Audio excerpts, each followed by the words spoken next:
Kasabay din ng mga pampublikong paaralan noong Lunes, Hulyo 29 ay ang pagbubukas din ng bagong kantina ng Cantino Elementary School.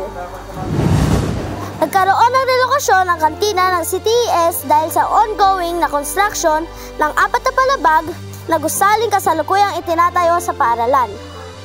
Matatagpuan ang lumang kantina malapit sa himnasyo ng paaralan. Ngayon ay nakatayo na ito malapit sa mga silid-aralan ng SSES. Kapanayamin natin ang isa sa mga batang kapo ukol sa bagong lokasyon ng kantina. Ano ang masasabi mo tungkol sa ating bagong kantina? Ang masasabi ko ay konektado ito sa patwalk na may bubong kaya safe tayo sa mga ulan. At mas promesko ang pwesto ng kantin at dahil mayroon itong maraming puno sa paligid.